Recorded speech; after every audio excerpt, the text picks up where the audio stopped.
ഈ ക്ലാസ്സിൽ നമ്മൾ പഠിക്കാൻ പോകുന്നത് അനാട്ടമി ഓഫ് കോർണിയാണ്. കോർണിയയുടെ അനാട്ടമിയാണ് നമ്മൾ ഈ ക്ലാസ്സിൽ പഠിക്കാനായിട്ട് പോകുന്നത്.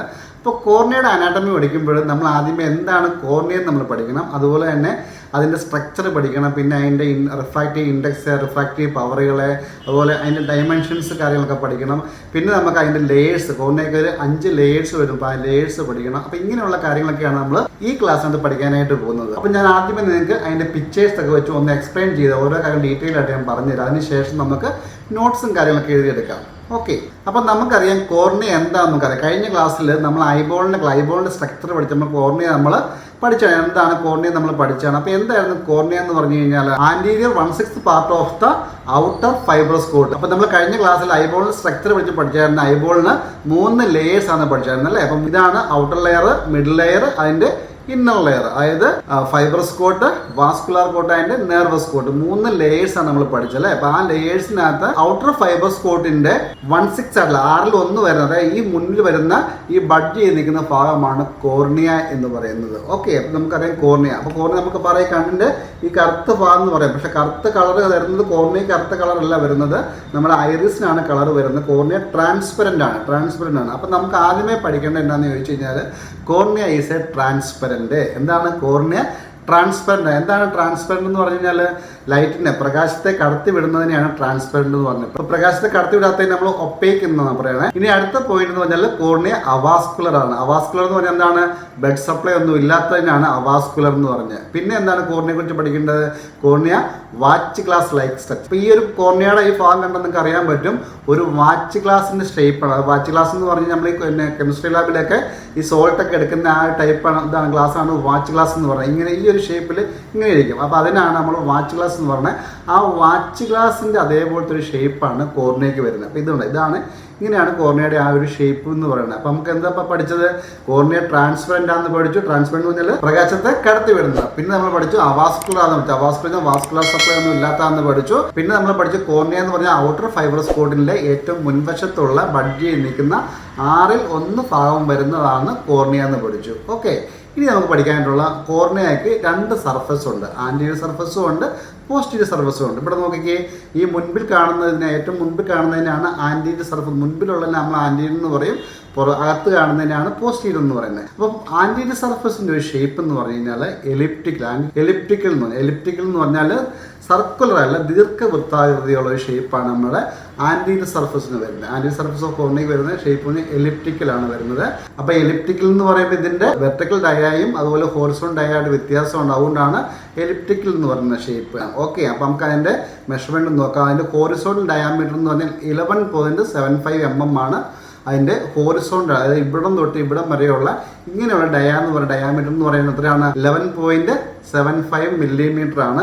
അതുപോലെ തന്നെ വെർട്ടിക്കൽ ഡയാമീറ്റർ, ഇങ്ങനെയുള്ള ഡയ വരുന്നത് 11 mm ആണ്. അതിൻ്റെ വേരിയേഷൻ. അപ്പം ഇങ്ങനെ വരുന്നതുകൊണ്ടാണ് 2 ഡയ അല്ല, സർക്കിളാണ് എന്താണ്, ഇപ്പോൾ സർക്കിളാണെങ്കിൽ എങ്ങനെ വരും, ഒരേ ഡയ തന്നെ വരും അല്ലേ. ഇതാണ് സർക്കിൾ ഷേപ്പ് വരുന്നത്. ഇത് എലിപ്റ്റിക്കൽ എന്ന് പറഞ്ഞ ഷേപ്പ് ഇങ്ങനെ വരുന്നത്. അതുകൊണ്ടാണ് ഇതിൻ്റെ ഹോറിസോണ്ടലിനും വെർട്ടിക്കൽ ഡയാമീറ്റർ വേരിയേഷൻ വരുന്നത്. ഇപ്പം കോർണിയ എന്താണ്, ആൻറ്റീരിയർ സർഫസ് എന്താണ്, ആൻറ്റീരിയർ സർഫസ് എലിപ്റ്റിക്കലാണ്. അതിൻ്റെ ഹോറിസോണ്ടൽ ഡയാമീറ്റർ എന്ന് ഇങ്ങനെ വരുന്ന ഡയാമീറ്റർ 11.75 mm അതുപോലെ വെർട്ടിക്കൽ ഡയാമീറ്റർ എന്ന് പറഞ്ഞു കഴിഞ്ഞാൽ 11 mm ആണ്. ഓക്കെ, ഇനി നമുക്ക് അതിൻ്റെ പോസ്റ്റീരിയർ സർഫസ് എങ്ങനെ നോക്കാം. പോസ്റ്റീരിയർ സർഫസ് വരുന്നത് സർക്കുലർ ആണ്, ഇങ്ങനെ റൗണ്ട് ആയിട്ടാണ് പോസ്റ്റ്. അപ്പോൾ അകത്ത് വരുന്നത് എങ്ങനെയാണ്, റൗണ്ട് ആയിട്ടാണ് വരുന്നത്. അപ്പോൾ അതിന് ഡയാമീറ്റർ എന്ന് പറഞ്ഞാൽ 11 mm ആണ്. ഓക്കെ, അപ്പോൾ ഞാൻ നിങ്ങൾക്ക് ആ എലിപ്റ്റിക്കൽ ഷേപ്പ് ഒന്നും കാണിക്കുന്നുണ്ട്. ഇതുണ്ട് ഇങ്ങനെ വരുന്നത്, ഇതാണ് നമ്മുടെ കോർണിയ എന്ന് പറയുന്നത്. കോർണിയയുടെ ഈ ഭാഗം വരുന്നതാണ് കോർണിയ എന്ന് പറയുന്നത്. അപ്പോൾ കോർണിയയുടെ ഈ ഷേപ്പ് വരുന്നത് ഇങ്ങനെ ദീർഘവൃത്താകൃതിക്ക്. അപ്പോൾ ഇങ്ങനെ വരുമ്പോൾ അതിൻ്റെ ഡയ വരും, ഹോറിസോണ്ടൽ ഡയ വരുന്നത് 11.75 mm അല്ലേ. ഇങ്ങനെ വെർട്ടിക്കൽ വരുമ്പോൾ അതിൻ്റെ 11 mm ആണ് വരുന്നത്. അപ്പോൾ അതാണ് അതിൻ്റെ ഈ ഒരു ഷേപ്പാണ് കോർണിയയ്ക്ക് ആൻറ്റീരിയർ സർഫസ് വരുന്നത്. പോസ്റ്റീരിയർ സർഫസ് ആകുമ്പോൾ എന്താണ്, അത് സർക്കുലർ ഷേപ്പാണ്, സർക്കുലർ ആണ് വരുന്നത്. ഓക്കെ, ഇനി നമുക്ക് അടുത്ത് പഠിക്കാനുള്ളത് കോർണിയയുടെ തിക്നെസ് ആണ്. കോർണിയയുടെ ആ തിക്നെസ് ആണ് നമുക്ക് പഠിക്കാനുള്ളത്. കോർണിയയ്ക്ക് തിക്നെസ്സിലാണ് വ്യത്യസ്തമായ തിക്നെസ് വരുന്നത്. അതിൻ്റെ സെൻട്രൽ തിക്നെസ്സും സൈഡിൽ പെരിഫറലായിട്ട് വരുന്ന തിക്നെസ്സും വ്യത്യാസമുണ്ട്. അപ്പോൾ സെൻറ്റർ ഈസ് അബൌട്ട് 0.52 mm ആണ് നടുക്ക് വരുന്നത്.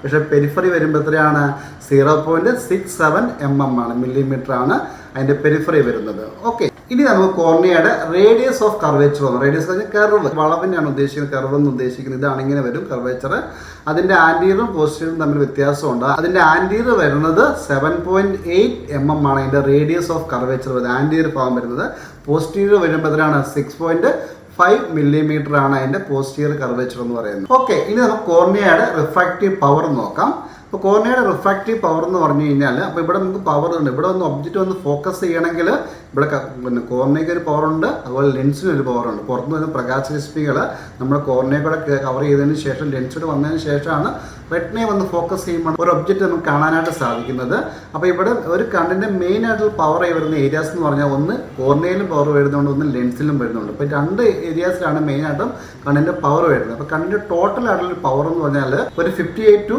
60 പവർ 58 മുതൽ 60 വരെയാണ് കണ്ണിൻ്റെ മൊത്തത്തിലുള്ള പവർ വരുന്നത് ഇതിൻ്റെ 43 പവർ കോൺട്രിബ്യൂട്ട് ചെയ്യുന്നത് കോർണിയാണ് കോൺട്രിബ്യൂട്ട് അപ്പോൾ നമ്മൾ വിചാരിക്കും ഏറ്റവും കൂടുതൽ പവറുള്ള ലെൻസിനാണ് പക്ഷേ ലെൻസിനല്ല ഏറ്റവും കൂടുതൽ അതായത് ടോട്ടൽ പവറിൻ്റെ ഏകദേശം 58 to 60 പവറിൻ്റെ 43 കോൺട്രിബ്യൂട്ട് ചെയ്യുന്നത് കോർണിയയാണ് അപ്പോൾ കോർണിയയുടെ റിഫ്രാക്റ്റീവ് പവർ എന്ന് പറയുന്നത് എബൌട്ട് +43 ആണ് കോർണിയയുടെ പവർ വരുന്നത് ഓക്കെ ഇപ്പോൾ ടോട്ടൽ പവർ വരുന്നത് ലെൻസും പ്ലസ് കോർണിയയുടെ കൂടുമ്പോൾ എത്രയാണ് 58 തൊട്ട് 60 വരെയാണ് പവർ വരുന്നത് ഓക്കെ ഇനി നമുക്ക് പഠിക്കാനുള്ള ഇൻഡെക്സ് ആണ് കോർണിയയുടെ ഇൻഡെക്സ് ആണ് പഠിക്കുന്നത് ഇൻഡെക്സ് എന്ന് പറഞ്ഞു കഴിഞ്ഞാൽ സ്പീഡ് ഓഫ് ലൈറ്റ് എന്നാണ് ഇൻഡെക്സ് സ്പീഡ് ഓഫ് ലൈറ്റ് അതായത് ചുണ്ടിൽ നിന്നുള്ള ലൈറ്റിനെ വേറൊരു മീഡിയത്തിൽ കവർ ചെയ്യുമ്പോൾ അത് എത്രമാത്രം സ്പീഡിലൂടെയാണ് കവർ ചെയ്യുന്നത് എത്രമാത്രം കവർ ചെയ്യുന്നതെന്ന് നോക്കുന്നതാണ് ഇൻഡെക്സ് എന്ന് പറയുന്നത് അപ്പോൾ കോർണിയയുടെ റിഫ്രാക്റ്റീവ് ഇൻഡെക്സ് എന്ന് പറയുന്നത് 1.376 ആണ് കോർണിയയുടെ ഇൻഡെക്സ് എന്ന് പറയുന്നത് ഓക്കെ ഇനി നമുക്ക് പഠിക്കാനുള്ള കോർണിയയുടെ ലെയർ ആണ് കോർണിയയുടെ ലെയേഴ്സിനെ കുറിച്ച് നമുക്ക് പഠിക്കാനുള്ളത് കോർണിയയ്ക്ക് മെയിനായിട്ട് 5 ലെയറാണ് നമുക്ക് പഠിക്കാനുള്ളത് 5 ലെയറാണ് 1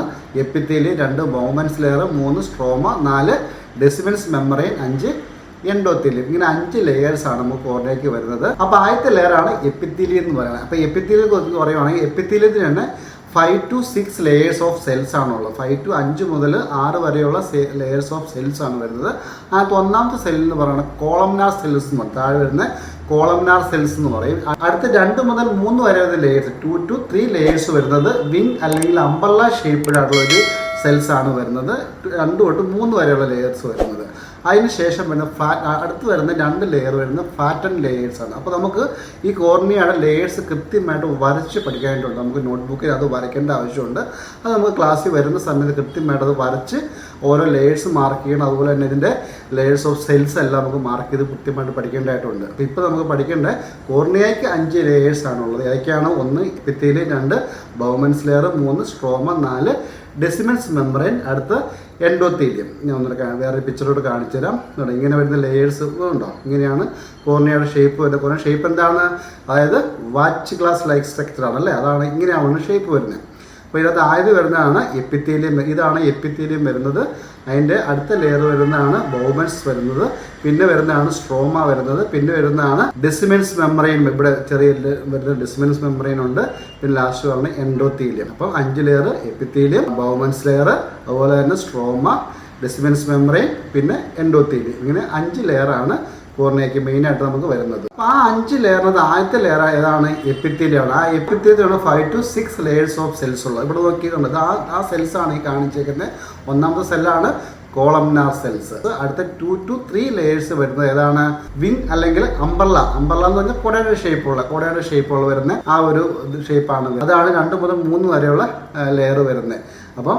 ആദ്യത്തെ ലെയർ ഏതാണ് കോളംനാർ അടുത്ത 2 തൊട്ട് 3 വരെ ലെയർ വരുന്നതാണ് വിങ് അല്ലെങ്കിൽ അംബർല ഷേപ്പിൽ വരുന്നത് അടുത്ത 2 ലെയർ വരുന്നതാണ് ഫാറ്റൻഡ് സെൽസ് എന്ന് പറയുന്നത് അപ്പൊ അങ്ങനെ എപ്പിത്തീലിയം എന്ന ലെയറിന് 5 to 6 ലെയേഴ്സ് ഓഫ് സെൽസ് ആണ് വരുന്നത് ഓക്കെ ഇനി അടുത്തതാണ് ബൗമൻസ് ലെയർ അല്ലെങ്കിൽ ബൗമൻസ് membrane It shows considerable resistance to infection and injury, but once restored, it does not regenerate അതായത് നമ്മുടെ കണ്ണുണ്ടാകുന്ന ഇൻഫെക്ഷൻ ഇഞ്ചുറീസിനെയൊക്കെ റെസ്റ്റ് ചെയ്യുന്നത് ഈ ബൗമൻസ് മെമ്പറൈൻ ആണ് പക്ഷെ ഒരു കാര്യമുണ്ട് അതിനെന്താ സംഭവിക്കുന്നത് വെച്ചാൽ ഒരിക്കലും നശിച്ചു പോയാൽ പിന്നെ അത് റീജനറേറ്റ് ആകത്തില്ല അതാണ് നമുക്ക് ബൗമൻസ് മെമ്പറൈനെ കുറിച്ച് പഠിക്കാനായിട്ടുള്ളത് ഓക്കെ അടുത്ത ലെയറാണ് സ്ട്രോമ നോക്കി ഇവിടെ നോക്കി തന്നെ നമുക്കറിയാൻ പറ്റും ഈ സ്ട്രോമയാണ് ഈ പിക്ചർ കണ്ടാൽ തന്നെ നമുക്കറിയാൻ പറ്റും സ്ട്രോമയാണ് ഏറ്റവും വലിയ ലെയർ എന്ന് പറഞ്ഞു കഴിഞ്ഞാൽ 0.5 mm തിക്നെസ് ഉണ്ട് stroma this layer is about 0.5 mm in the thickness and constitute most of the cornea അപ്പോൾ കോർണിയയുടെ 90% തിക്നെസ് കൊടുക്കുന്ന ലെയറാണ് സ്ട്രോമ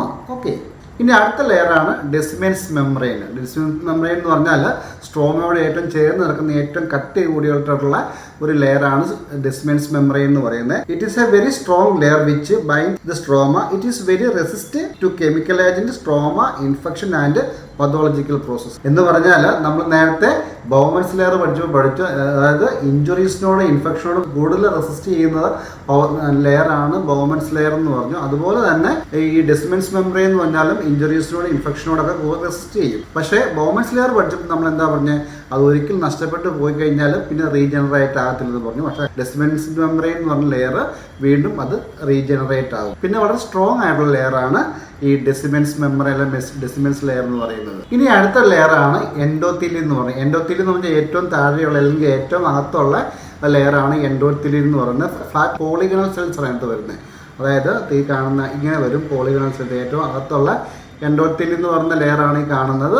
അതിനകത്ത് പോളിഗണൽ സെൽസ് ആണ് വരുന്നത്. അപ്പോൾ ഇതിൻ്റെ ഒരു കൗണ്ടും കൂടെ നമ്മൾ പഠിച്ചിരിക്കേണ്ടതായിട്ടുണ്ട്. ഇതാണ് എൻഡോത്തീലിയം എന്ന് പറയുന്നത്. അപ്പോൾ ഇതിൻ്റെ ഒരു കൗണ്ട്, അതായത് ഇതിൻ്റെ നമ്പർ, അതായത് നമ്മൾ അറ്റ് ദ ബർത്ത് ജനിക്കുന്ന സമയത്ത് ഇതിൻ്റെ ഒരു കൗണ്ട് നമ്പർ എന്ന് പറഞ്ഞാൽ 6000 സെൽസ് ഉണ്ടാവും പെർ മില്ലിമീറ്റർ സ്ക്വയർ. ഒരു മില്ലിമീറ്റർ സ്ക്വയറിനകത്ത് 6000 സെൽസ് ഉണ്ടാവും നമ്മൾ ജനിക്കുന്ന സമയത്ത്. പക്ഷേ നമ്മൾ പ്രായം കൂടുന്നതനുസരിച്ച് നമ്മൾ അഡൽട്ട് ആകുമ്പോഴതിനകത്ത് ഉണ്ടാകുന്ന സെൽസ് എന്ന് പറഞ്ഞാൽ 2400 2400 തൊട്ട് 3000 3000 വരെയുള്ള സെൽസ് ഈ പോളിഗണൽ സെൽസ് ഉണ്ടാകത്തുള്ളൂ ഈ എൻഡോത്തീലിയത്തിനകത്ത്. അപ്പോൾ ഇത്രയും കാര്യങ്ങളാണ് നമ്മൾ കോർണിയയുടെ ലേയേഴ്സിനെ കുറിച്ച് പഠിക്കാനായിട്ടുള്ളത്.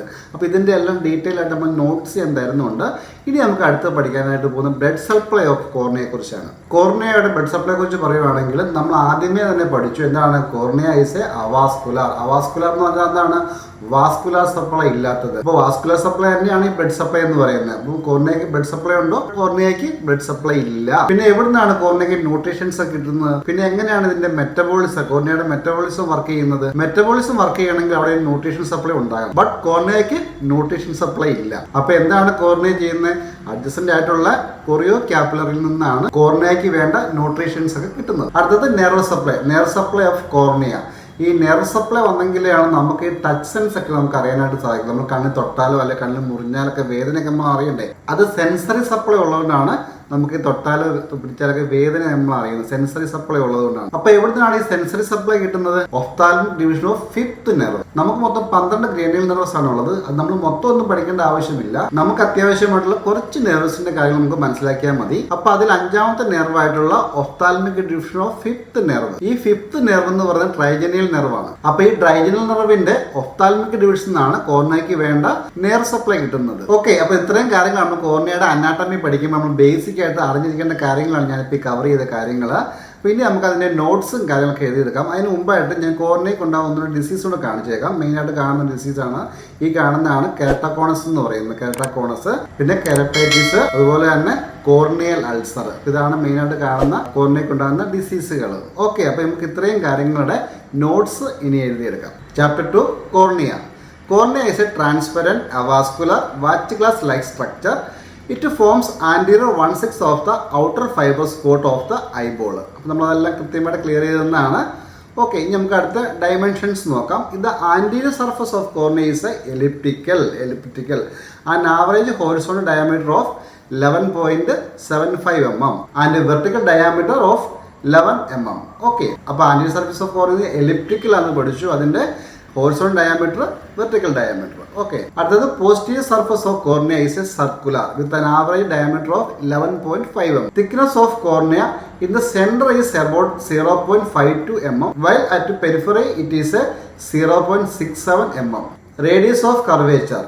The anterior and posterior radius of curvature of the central part of the cornea are 7.8 mm and 6.5 mm respectively. The net refractive power of the cornea is about plus 43 diopter. Refractive index of the cornea 1.376. അപ്പോൾ ഈ notes എല്ലാം നിങ്ങൾ കൃത്യമായിട്ട് പഠിക്കണം.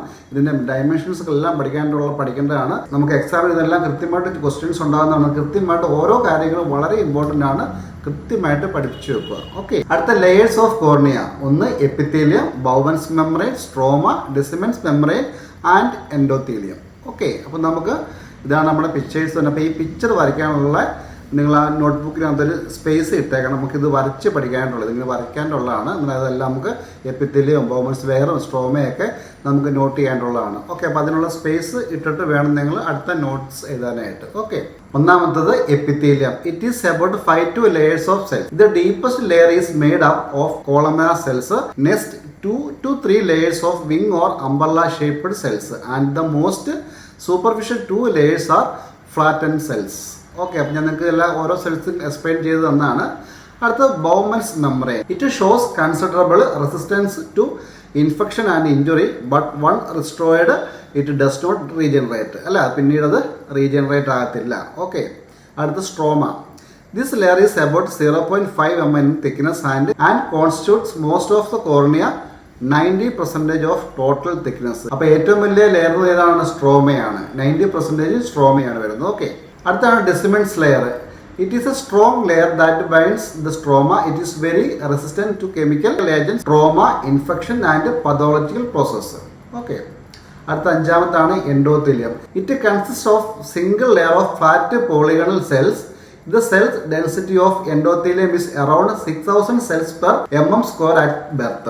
They fall in the increasing age of about 2,000 to 3,000 cells per millimeter square in young adults. Blood supply of cornea. The cornea is a avascular structure. Avascular ആണ്. Okay. Nerve supply of the cornea. Ophthalmic division of the trigeminal nervus. Okay, അപ്പോൾ നമ്മൾ ഈ ക്ലാസ്സിനകത്ത് പഠിച്ചത് കോർണിയയുടെ അനാട്ടമിയാണ് പഠിച്ചത്. നിങ്ങൾ I transplant ചെയ്യാന്ന് കേട്ടിട്ടില്ലേ? അപ്പോൾ ഈ കോർണിയാണ് ട്രാൻസ്പ്ലാന്റ് ചെയ്യുന്നത്. അപ്പോൾ ഒരാളുടെ കണ്ണ്, കണ്ണ് 2 പേർക്കാണ് കൊടുക്കുന്നത്. ഓക്കെ, അപ്പോൾ നമുക്ക് ഈ ക്ലാസ്സിനകത്ത് പഠിച്ച കോർണിയയുടെ അനാട്ടമിയാണ് ഈ ക്ലാസ്സിനകത്ത് പഠിച്ചത്. ഇനി നമ്മൾ അടുത്ത ക്ലാസ്സിൽ പഠിക്കാനായിട്ട് പോകുന്നത് കൺജങ്ക്റ്റിവയെ കുറിച്ചാണ്. കൺജങ്ക്റ്റിവയുടെ അനാട്ടമിയാണ് അടുത്ത ക്ലാസ്സിൽ പഠിക്കാനായിട്ട് പോകുന്നത്. അപ്പം നമുക്ക് അടുത്ത ക്ലാസ്സിനകത്ത് കാണാം. Thank you.